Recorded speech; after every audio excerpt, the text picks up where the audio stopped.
কৃষ্ণ জয় গুৰু শংকৰ সৰ্বগুণাকৰ যা কৰি নাহি উপাম তুহাৰী চৰণ কৰে নুহত কোটি বাৰেকে কৰোহো প্ৰণাম।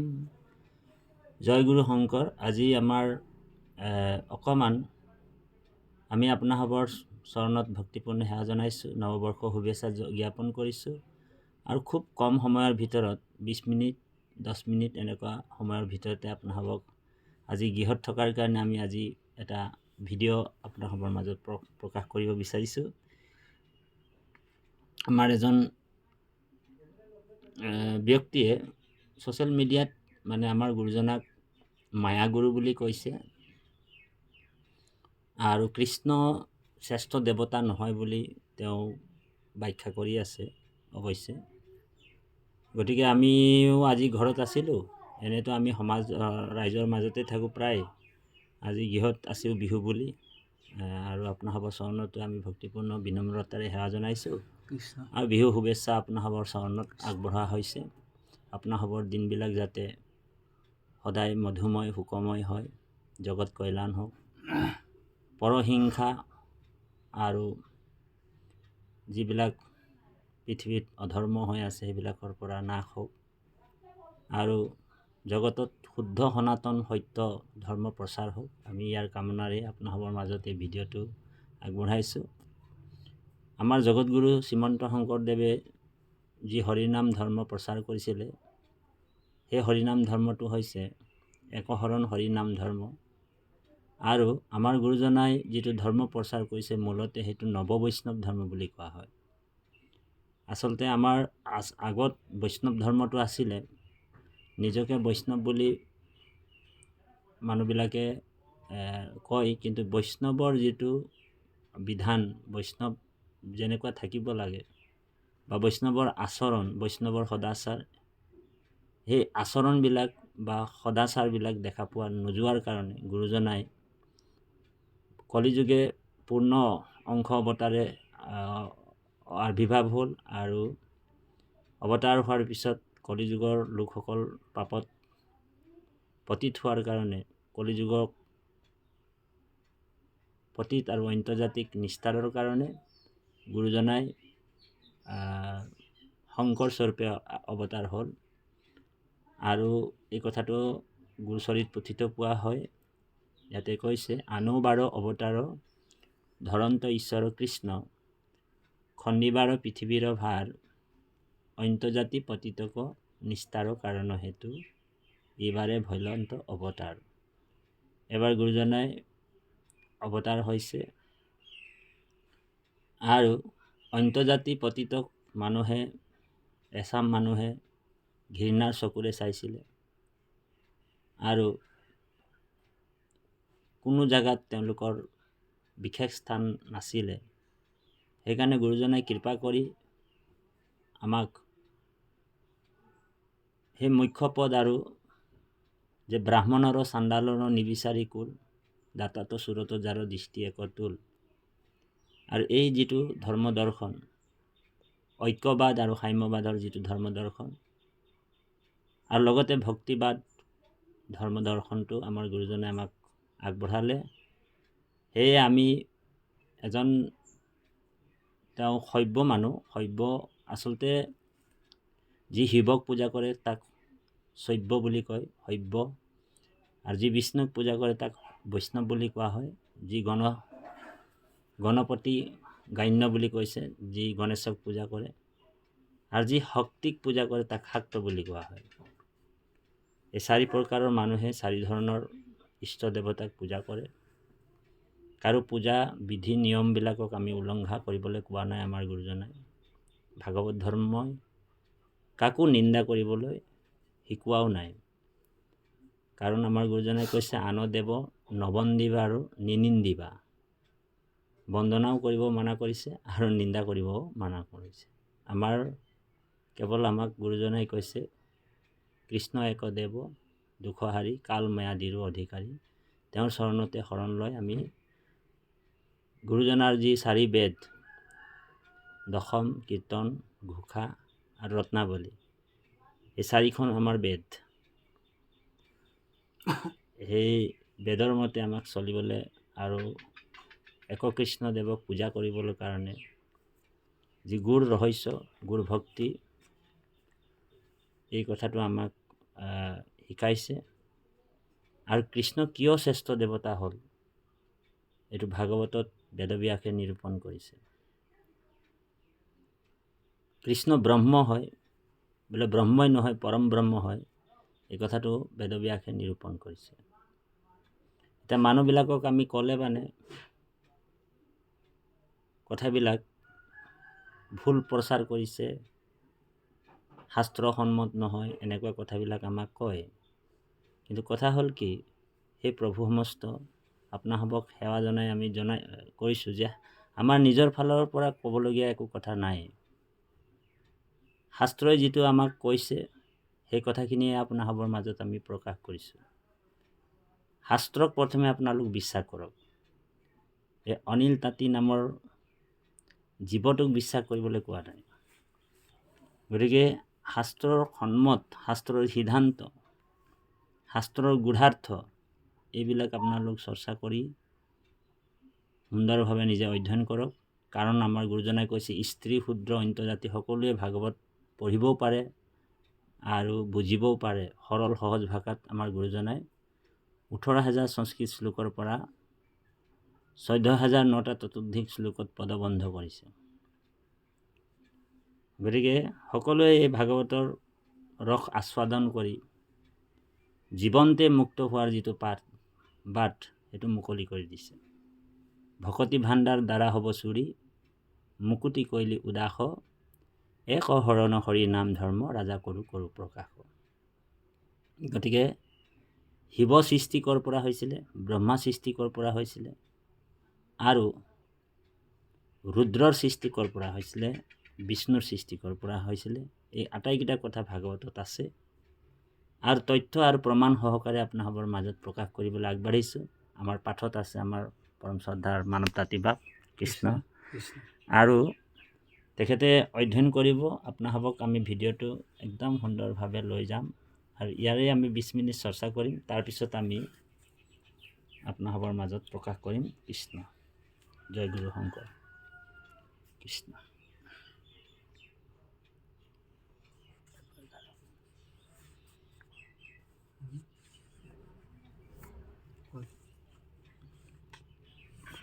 কৃষ্ণ।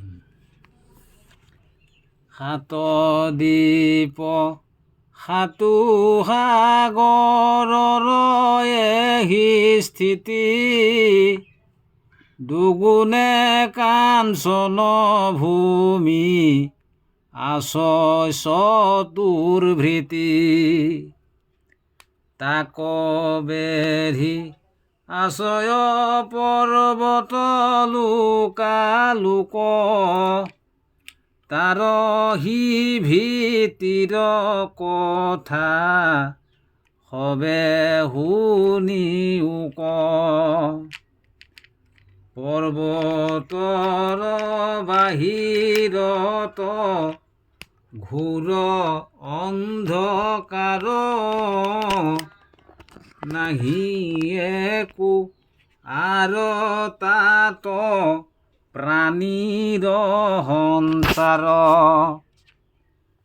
ভিতৰত লোক তাৰ বাহিৰে অলোক, পৰ্বতক সিহেতু লয় লোকালোক,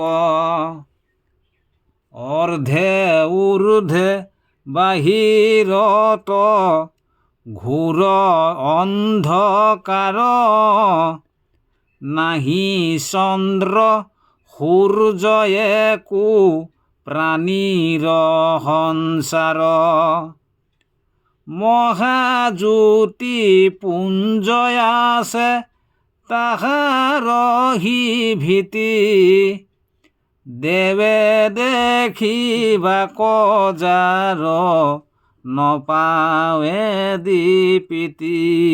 এইটো এই অৰ্জুনক ভগৱান কৃষ্ণই যেতিয়া ব্ৰাহ্মণসকলৰ এজন ব্ৰাহ্মণ আছিলে, তেওঁৰ 10টা পুত্ৰক মানে যমে লৈ গৈছিলে, মানে ভগৱন্ত লীলা কৰি লৈ গৈছিলে। যমে লৈ যোৱা নাই ভগৱানে। তেতিয়া সেই অৰ্জুনে ভাগৱতত আছে এইটো দশম স্কন্ধত, অৰ্জুনক ক'লে যে তুমি মোৰ পুত্ৰসকলক ৰক্ষা কৰিব পাৰিবানে? তেতিয়া অৰ্জুনে কৈছে মই বিশ্বৰ গাণ্ডীবধাৰী, মই তোমাৰ পুত্ৰক ৰক্ষা কৰিম। সেই বুলি তেওঁ অভিমান কৰি যেতিয়া সেই ব্ৰাহ্মণজনক কৈছিলে, তেতিয়া ব্ৰাহ্মণজনৰ এটা পুত্ৰকো তেওঁ ৰক্ষা কৰিব নোৱাৰিলে। অৱশেষত কি কৰিলে, অৰ্জুনে প্ৰতিজ্ঞা কৰিলে যে মোৰ বোলে এই গাণ্ডীৱৰ কোনো কাম নাই, মই অৰ্জুনৰ কোনো কাম নাই, মই আত্মহত্যা কৰিম বুলি জুই লগাই জুইৰ ওপৰত জাহ দিবলৈ যাওঁতে ভগৱান কৃষ্ণ থাপ মাৰি ধৰিলে অৰ্জুনক। সেই অৰ্জুন আচলতে এই পুত্ৰসকলক, ব্ৰাহ্মণৰ পুত্ৰসকলক সকলোকে মই লুকুৱাই ৰাখিছোঁ, আৰু তোমাৰ অহংকাৰ মই দূৰ কৰিবৰ কাৰণে, আৰু লগতে যিজন পৰম ব্ৰহ্ম, যিজন মই কালৰূপে আছোঁ, সেই মহাকাল পুৰুষ, যিজন কালপুৰুষ অনাদি ঈশ্বৰ, যি সৃষ্টি স্থিতি অন্তকাৰী দেৱতা, সেইজনক তোমাক দৰ্শনৰ কাৰণে আজি আমি সেই স্থানলৈ লৈ যাম। এনেকুৱা কৰি ভগৱান অৰ্জুনক ৰথত বহালে, আৰু সেই মহাকাল পুৰুষ যি জেগাত ভগৱন্ত অনন্ত স্বৰূপে আছে, সেই স্থানলৈ গৈ থাকোঁতে একেবাৰে অন্ধকাৰ হোৱাৰ কাৰণে ভগৱান কি কৰিলে, সুদৰ্শনক এৰি গোটেই পোহৰাই লৈ গৈ থাকোঁতে এই জেগাটো পাইছে। ইয়াতে ব্যাখ্যা কৰিছে, কি বুলি কৈছে, হাত দীপ হাতু সাগৰ এহি সৃষ্টিতি, দুগণে কাঞ্চন ভূমি আছয় চতুৰ্ভীতি। পৰ্বত বাহিৰতো ঘোৰ অন্ধকাৰ, নাহি একো আৰু তাৰ প্ৰাণীৰ সঞ্চাৰ। তাত প্ৰাণী নাই, একো নাই, ভিতৰৰ লোক আৰু বাহিৰে অলোক। ভিতৰত কিন্তু লোক অলৌকিক। পৰ্বত যিহেতু বোলয় লোকালোক পৰ্বত, অধে ঊৰ্ধে বাহিৰতো ঘোৰ অন্ধকাৰ, বাহিৰত আৰু ঊৰ্ধত মানে অধে মানে পৰ্বতৰ তলফালেও অন্ধকাৰ আৰু ওপৰফালেও অন্ধকাৰ, আৰু নাহি চন্দ্ৰ সূৰ্য একো প্ৰাণীৰ সঞ্চাৰ। তাত চন্দ্ৰ সূৰ্য প্ৰাণীৰ একো সঞ্চাৰ নাই। মহাজ্যোতি পুঞ্জ আছে তাহাৰ সিভিতি, দেৱে দেখি বাস যাৰ নপায় দিবিতি। য'ত ভগৱন্ত পূৰ্ণানন্দ পৰমাত্মা অনন্ত স্বৰূপে আছে, তাত বোলে চন্দ্ৰ সূৰ্য আৰু দেৱতায়ো সেই জেগালৈ যাব নোৱাৰে। তাৰপিছত আগত কি কৈছে কৃষ্ণ,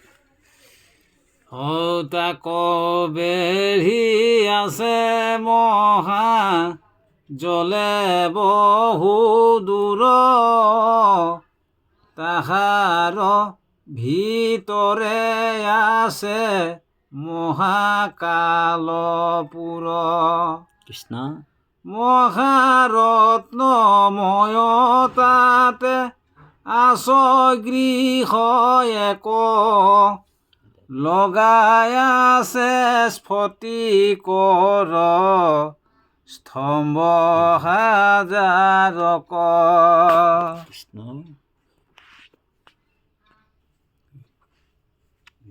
পঢ়িয়ে থাক আপুনি।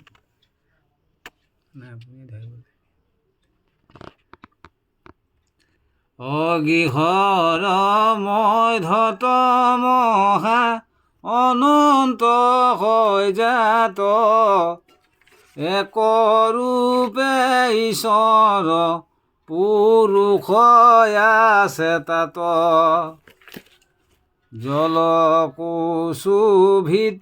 বেধি আছয় ব্ৰহ্মাণ্ড, বহলে বঞ্চাশ কোটি পৰমহি খণ্ড।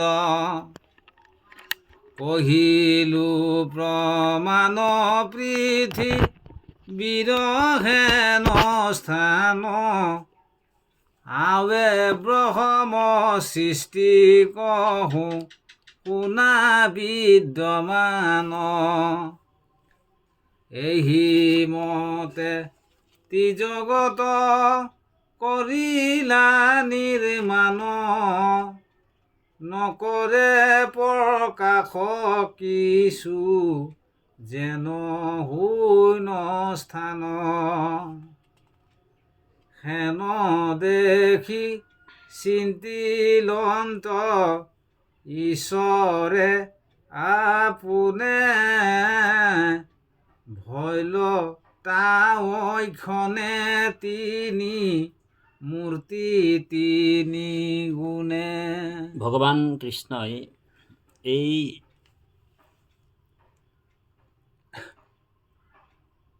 যেতিয়া ভগৱানে অনন্ত শয্যাত শুই আছে আৰু অকলে আছে, এই ব্ৰহ্মাণ্ড প্ৰলয়ৰ পিছত ভগৱান সমগ্ৰ ব্ৰহ্মাণ্ড জগতখনক কি কৰে, নিজৰ উদৰত লৈ লয়। উদৰত মানে পেট, তাতে সোমোৱাই ভগৱান কি কৰিলে, অকলে অকলে চিন্তা কৰি আছে। কি বুলি কৈছে যে গৃহৰ মধ্যে মহা অনন্ত শয্যাত একৰূপে ঈশ্বৰ পুৰুষ আছে তাত, জলকো চৌভিতে বেৰি আশ্ৰয় ব্ৰহ্মাণ্ড, বহলে 50 কোটি পৰমহীখণ্ড। 50 কোটি কোটি মানে এৰিয়া বুলি কৈছে, জেগা মানে আৱৰণেৰে এই জেগাটোত ভগৱন্ত অকলে অকলে বিৰাজমান হৈ আছে। এইটো আপোনাৰ বিষ্ণু পুৰাণতো আছে, বিশ্বমেতো নৰ্মতে মা একাকী মাই সৃজন্তে হৰি। অকলে অকলে থাকি এখন ঘৰত যেনেকৈ বেয়া পায়, ভগৱানক মানে পৰম পুৰুষক, ঈশ্বৰ পুৰুষক সৃষ্টি কৰিবলৈ মন যোৱাৰ পিছত কি হৈছে, এইখিনি কথা এতিয়া ক'ব কৃষ্ণ। হে ৰবি সখী সমহবে প্ৰকাশে শৰীৰ, মহাজ্ঞানবন্ত ধীৰ স্বভাৱে গম্ভীৰ, তমগুণে ভৈলা ৰুদ্ৰ ৰূপ মনোহৰ, স্ফটিকতো অধিক ধবল কলে বৰ, প্ৰকাশন্তে আশ্ৰয় পঞ্চ বদন সুন্দৰ, প্ৰতিমুখে তৃতয় লোচন ৰুচিকৰ। এতিয়া ভগৱন্ত তিনি গুণত তিনি ৰূপ ধৰিব। পৰম ঈশ্বৰ ভগৱান অনন্ত স্বৰূপে যিজন ভগৱান কৃষ্ণ, যিজন বনমালী, যিজন পৰম ব্ৰহ্ম, সেইজনে তিনিটা ৰূপ ধৰিব। কি কি বুলি কৈছে ইয়াত কোৱা হৈছে এনেকুৱা যে ৰবি শশী সমহবে প্ৰকাশে শৰীৰ, হেন দেখি চিন্তিলন্ত ঈশ্বৰে আপোনে ভৈল তাৱৈখনে তিনি মূৰ্তি তিনি ৰূপ তিনি গুণে, তিনি মূৰ্তি হ'ল ভগৱান। ৰবি শশী সমহবে প্ৰকাশে শৰীৰ, মহাজ্ঞানবন্ত ধীৰ স্বভাৱে গম্ভীৰ, তমোগুণে ভৈল ৰুদ্ৰ ৰূপ মনোহৰ, স্ফটিকতো অধিক ধবল কলেবৰ, প্ৰকাশন্ত আশ্ৰয় পঞ্চ বদন সুন্দৰ। 5টা মুখ আছে ৰুদ্ৰৰ, আৰু প্ৰতিমুখে তৃতীয় লোচন ৰুচিকৰ, আৰু প্ৰত্যেকটা মুখতে তিনিটাকে চকু আছে। লোচন মানে চকু। তাৰপিছত জপ কৃষ্ণ। জলয় সুললিত মহাবাহু জেৰা তুল, নানা অস্ত্ৰ আছে তাত ডম্বৰু ত্ৰিশূল, কটিত বাঘৰ ছাল গলে মুণ্ডমালা, ৰাম ললাটত জটায়াতি জলে চন্দ্ৰকলা, বিকট পিংগল জটা জোটে জলয় মাথে, সৰ্বাংগত শোভে সৰ্প জগতৰ নাথে, দুগ দুগ ডম্বৰু বজাবই সৰ্বক্ষণ, হৃদয়ে ধিয়ান্ত সদা শিৱ নিৰঞ্জন, ৰজগুণে ভৈলা ব্ৰহ্মাচি যিটো সৃষ্টি কৰ, সুবৰ্ণ গৌৰাংগ যেন জলে কলে বৰ। এতিয়া কি হ'ল কথাটো, এতিয়া তিনি গুণত তিনিজন দেৱতা নিজেই ভগৱন্ত নিজকে সৃষ্টি কৰিছে। ভগৱানে এইটো কথাটো কৈছে, যদা যদৈস্য ধৰ্মৈস্য ক্ষয়ো বৃদ্ধিস্য পাপো মনঃ তদাতো ভগৱান ঈশ্ব আত্মনম সৃজন্তে হৰি। নিজকে নিজে সৃষ্টি কৰি লৈছে ভগৱানে। কেনেকুৱা সৃষ্টি কৰিছে? তমগুণত ৰুদ্ৰক সৃষ্টি কৰিছে।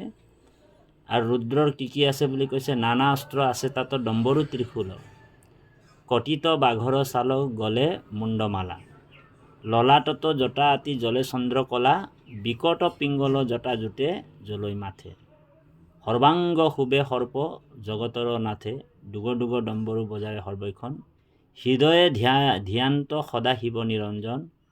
তাৰপিছতে ব্ৰহ্মাক ৰজগুণেৰে সৃষ্টি কৰিছে। ৰজগুণে ভৈলা ব্ৰহ্মা সিটো যিটো সৃষ্টিকৰ, সুবৰ্ণ গৌৰাংগ যেন জলে কলে বৰ। কৃষ্ণ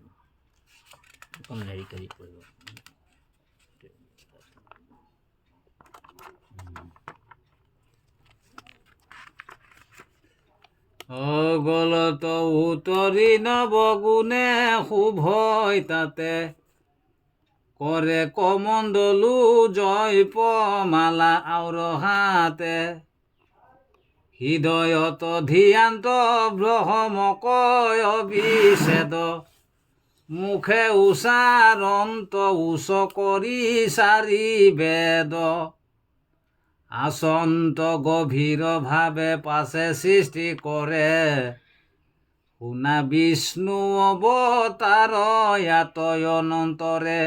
ব্ৰহ্মাৰ হৃদয়ত, তাৰমানে ব্ৰহ্মাৰ হৃদয়ত ব্ৰহ্মাৰ সৃষ্টি হয়। ব্ৰহ্মাক কেনেকুৱা বুলি কৈছে?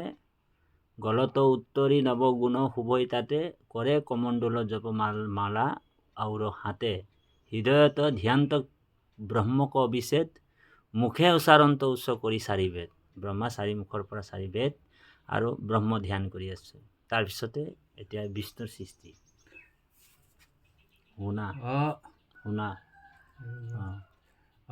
সত গুণে ভৈলা বিষ্ণু ৰূপ ৰুচি কৰ, নীল উৎপল সম শ্যাম কলে বৰ, উভয় পীত বস্ত্ৰ যেন মেঘত বিজুলি, চাৰি ভুজে চাৰি অস্ত্ৰ ধৰি আছে তুলি, ঈশত হাঁহিত মুখ শ্যাম পদ্ম কোশ, নয়ন পংকজ যুগ দেখন্তে সন্তোষ, কিৰীটি কুণ্ডলে আতি কৰে জাতিষ্কাৰ, জলে হৃদয়ত মণিময় হেমহাৰ।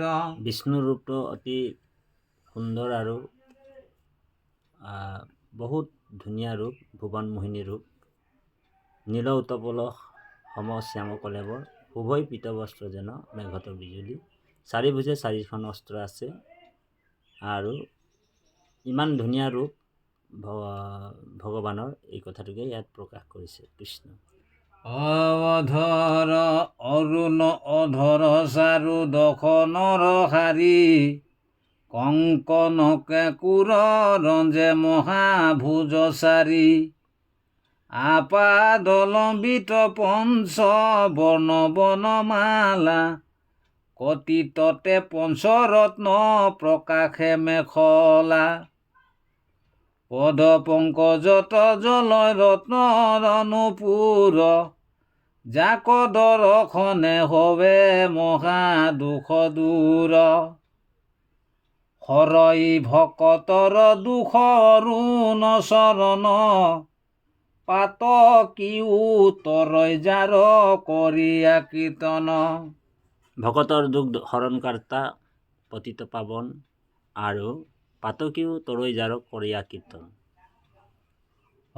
যাৰ কীৰা বস্তু ইটো তিনি জগত, হেন হৰি শত গুণে ভৈলন্ত বেকত, এহি মতে ভৈলা তিনি গুণে তিনি দেৱ, নকৰন্ত একো সম্ভাষণ কাকো কেৱ। এই তিনিজন দেৱতাক ভগৱান বনমালীয়ে সৃষ্টি কৰিছে। আৰু সৃষ্টি কৰাৰ পিছত তিনিজনে তিনিজনৰ ৰূপ পায়, স্বৰূপ পায়। ইজনে ইজনক নাচায়, ইজনে ইজনে নাচায়। কিয় নাচায় এই কথাকেইটাই কৈছে, এতিয়া ক'ব। মই বৰ তিনিও আচন্ত ৰহিত থা, কাকো কেৱে কাণ পাতি নুশুনন্ত কথা। ইজনে ইজনে নিজকে ডাঙৰ কৈছে। ব্ৰহ্মাই কৈছে মই ডাঙৰ, বিষ্ণুৱে কৈছে মই ডাঙৰ, ৰুদ্ৰই কৈছে মই ডাঙৰ, আৰু কোনো কাৰো লগত কথা বতৰা পতা নাই। মই বৰ বুলিয়া তিনিও দৰ্প কৰে, তিনিৰো দেখিয়া ভাব হাঁহন্ত ঈশ্বৰে। সেই জগতৰ পৰম ঈশ্বৰ, সেইজন তিনিজনৰ ভাৱ দেখি কিনি হাঁহিছে। কৃষ্ণ। মহাভাগৱত কথা শুনা সৰ্বজন, ৰাম জল বুধ বুধ যেন অথিৰ জীৱন। কেতিক্ষণে পৰয় প্ৰাণ তাৰ নাহি স্থিতি, ঐদাপি নুপুজয় ঘোৰ মৰণ কভীতি। আগতে নেদেখা কিছু দুষ্মহ মৰণ, সত্তৰে কৃষ্ণৰ পাৱে পক্ষীও শৰণ। এতিয়া আমাক কবিয়ে কৈছে, আমাৰ গুৰুজনাই এইটো লিখিছে, গুৰুজনাই আমাক উপদেশ দিছে। মহাভাগৱতৰ কথা শুনা সৰ্বজন, জল বুধ বুধ যেন অথিৰ জীৱন। কেতিখনে পৰৈ প্ৰাণ তাৰ নাহি স্থিতি, অদ্যপি নুপুজয় ঘোৰ মৰণক ভিত্তি। আগতে নেদেখা কিয় দুষ্মহ মৰণ, সত্তৰে কৃষ্ণৰ পাৱে পক্ষীও শৰণ। কৃষ্ণেহে সুহৃদ ইহ পৰলোক গতি, জানিয়া কৃষ্ণক কৰা একান্ত ভকতি। কৃষ্ণ। ইটো নৰ শৰীৰক নেদেখিবা অল্প, ৰাম মনুষ্য হৈবা কণ পায় কোটি কোটি কল্প। মানুহ জন্মটো পোৱা বহুত মানে দুৰ্লভ বুলি কৈছে। সেইকাৰণে ভক্ত প্ৰহ্লাদেও কৈছে, দৈত্য শিশুসকলক দুৰ্লভম মনুষ্যম দেহা তদপি অৰ্ধুৱম অৰ্থদম, কুমাৰ আচৰে প্ৰাগ ধৰ্মানি ভাগৱত কৰিও কুমাৰ কালে ভাগৱত ধৰ্ম। এতিয়া আমাক শৰণ কাৰ ওচৰত ল'ব কৈছে? শিৱৰ ওচৰত ল'ব কৈছে নে ব্ৰহ্মাৰ ঈশ্বৰৰ ল'ব কৈছে? বোলে আমাক শৰণ কেৱল ভগৱান কৃষ্ণৰ ওচৰত ল'ব কৈছে। গতিকে এই কথাটোকে আমাক গুৰুজনাই কৈছে যে মানুহৰ জন্ম পাই কিনি কি বুলি কৈছে, আৰু আগত ক'ব কৃষ্ণ। হৰি নাম বিনে জানা ব্যৰ্থে আয়ু যায়, কৃষ্ণ। জন্ম চিন্তামণি হেৰা হাততে হেৰায়, জানিয়া কৃষ্ণত কৰা একান্ত ভকতি। কৃষ্ণ। ইটো কলি যুগে নাম বিনে নাহি গতি। কলিযুগত হৰি নাম ধৰ্মই শ্ৰেষ্ঠ ধৰ্ম, এই কথাটো আমাক গুৰুজনাই ভাগৱতত ইমান সুন্দৰভাৱে স্পষ্ট কৰি দিছে যে কলিযুগত যদি আমি যাগ যজ্ঞ পূজা পাতল কৰি থাকোঁ, হৰি নাম নলওঁ, ঈশ্বৰৰ নাম নলওঁ, ভাগৱত শ্ৰৱণ কীৰ্তন নকৰোঁ, তেতিয়া আমাৰ কি হ'ব বুলি কৈছে, জন্মটো পায়ো আমি ব্যৰ্থ পাৰ হৈ যাব। আৰু আচলতে আত্মঘাতী নিচিনা হয়। আত্মঘাতী কাক কৈছে? বোলে ডিঙিটোত ৰছীটো ওলোমাই কিনি গছত ওলমি যোৱাটোকে আত্মঘাতী নহয়। আত্মঘাতী মানে হৈছে যিসকল মানুহ জন্ম লয় হৰিক নভজে, কৃষ্ণক নভজে, ভগৱানৰ নাম নলয়, সেইজনক আত্মঘাতী বুলি কৈছে। আন যাগ যজ্ঞ পূজা পাতলতে বিষয় বাসনা ভোগ বিলাসত ডুব গৈ কেৱল নিজৰ স্বাৰ্থ কামনা সিদ্ধিৰ কাৰণে অনেক অনেক দেৱতাক পূজা কৰি থকাবিলাককে আত্মঘাতী বুলি কোৱা হৈছে। কৃষ্ণ কৃষ্ণ। অধৰ্মে জুৰিলা ৰাজ্য, ভয় লয়ে কাকাৰ, ৰাম নাহি মলমতিৰ কৰ্মতয় অধিকাৰ